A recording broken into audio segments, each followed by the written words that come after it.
Good Wednesday, everyone. I'm Cyrus Webb, and welcome to Conversation Daily News. Glad you all could be with us. Well, we made it to the last hump day of the month of January, if you can believe that. Of course, you have your news headlines coming up on this Wednesday.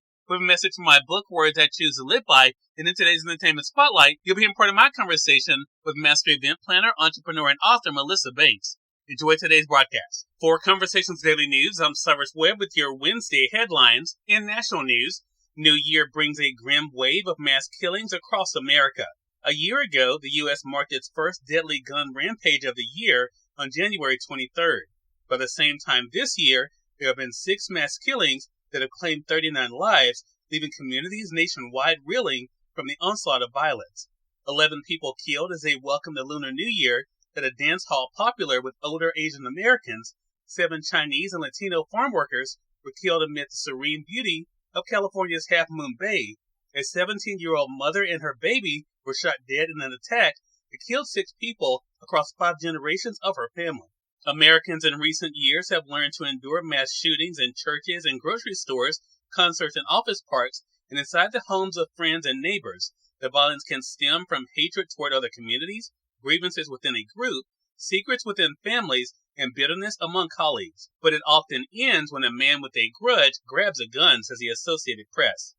Sometimes it's not even clear a grudge sparked the outburst. A database of mass killings maintained by the Associated Press, USA Today, and Northeastern University shows 2023 off to a particularly deadly start. The bloodshed began on January the 4th when a Utah man investigated but never charged over a 2020 child abuse complaint, shot and killed his wife, her mother, and 5 children before killing himself.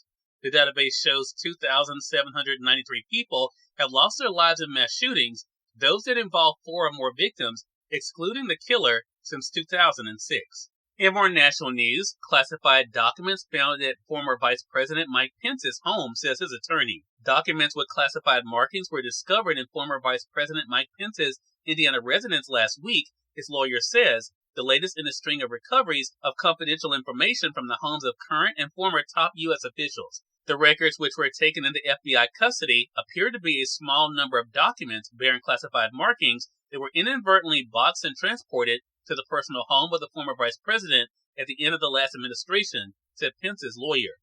He said that Pence had been unaware of the existence of sensitive or classified documents at his personal residence until a search last week and understands the high importance of protecting sensitive and classified information and stands ready and willing to cooperate fully. In more national news, Senators grill Ticketmaster after Taylor Swift fiasco. Senators grilled Ticketmaster Tuesday, questioning whether the company's dominance in the ticketing industry led to a spectacular breakdown last year during a sale of Taylor Swift concert tickets. Republicans and Democrats on the Senate Judiciary Committee also debated possible action, including making tickets non-transferable to cut down on scalping and requiring more transparency in ticket fees. Some suggested it may also be necessary to split Ticketmaster and Beverly Hills, California-based concert promoter Live Nation, which merged in 2020.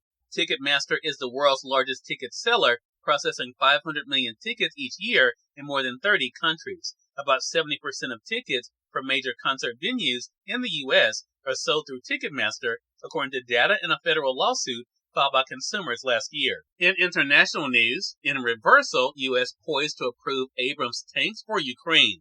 In what will be a reversal, the Biden administration is poised to approve sending Mi Abrams tanks to Ukraine, U.S. officials said on Tuesday, as international reluctance to send tanks to the battlefront against the Russians begins to erode. The decision could be announced as soon as today, though it could take months or years for the tanks to be delivered. U.S. officials said details are still being worked out. One official said the tanks will be bought under an upcoming Ukraine Security Assistance Initiative package, which provides longer-range funding for weapons and equipment to be purchased from commercial vendors. The U.S. announcement is expected in coordination with an announcement by Germany that it will approve Poland's request to transfer German-made Leopard 2 tanks to Ukraine, according to one official. And finally, in business news, stocks drift on Wall Street as earnings reports rev up. Wall Street's major stock indexes closed mixed on Tuesday as more big companies delivered their financial results for the last 3 months of 2022 amid lingering concerns about a potential recession. The S&P 500 slipped less than 0.1%, its second loss in 3 trading days. The Dow Jones Industrial Average rose 0.3%, and the Nasdaq Composite fell 0.3%.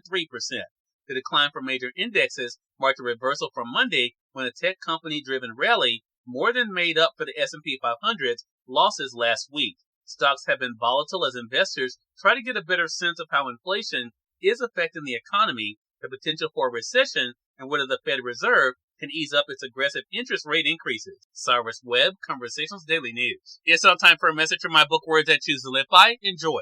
Good Wednesday, everyone, and welcome to Words I Choose to Live By. No matter how difficult the previous chapters of your life may have been, know that your story is not over. Choose today as an opportunity to reveal the alternate ending that is not what others might expect, but what you know is possible. Your best days can still be ahead of you, but you have to keep living your life in order to reach them.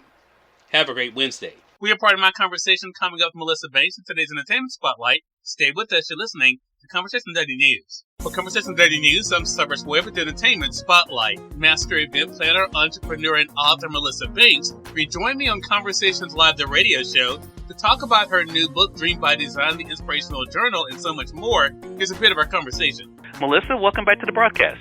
Thank you so much, Cyrus. It's always a pleasure to talk to you. Well, look, the pleasure is definitely all mine, my friend. So glad to be able to have you back on with us. So, as I mentioned, for those joining us live, and part of this conversation is going to be for our audience for WYAD, for our Entertainment Spotlight, I want to talk about action for a moment. Melissa, what has it been like for you to have had goals and dreams for yourself, and to see what happens when you're able to take action on those things? Well, we talk about our goals. We talk about setting goals all the time. And oftentimes when that thing doesn't happen really quickly, we quit, right? We give up because we get discouraged. But what an amazing feeling it is to keep pushing through all those things and to set these big goals and then see them happen and see people acknowledge you. It is such an amazing experience and honored, and I don't take it lightly. I'm so grateful for all that's going on and the goals that I have been able to achieve, and just the willingness to keep going, and that's the key. Melissa, do you still have those wow moments when you kind of look at where you are now? Because you've made some changes and some additions in your business and brand, especially over the past 3 years that I know of. Do you still have those moments where you're like, wow, I actually had the thought to do this, and I'm actually doing it? Oh, absolutely. My business is almost unrecognizable from where it was 3 years ago or longer. I've been in business over 20 years, and the vision has changed so much, and so many things are happening that I never really dreamed that would happen. I mean, just take the new book, Dream by Design, the Inspirational Journal. When I took that book out of the box, I cannot explain the feeling I felt and the excitement and the amazement at God and how He can move in ways that we have no idea. So it went from a thought to an actual book in my hand. Cyrus Webb, Conversations Daily News. We thank you all for tuning into this edition of Conversation Daily News. Prepare to get on tomorrow with more news, message from my book, Words I Choose to Live By, and of course your Entertainment Spotlight.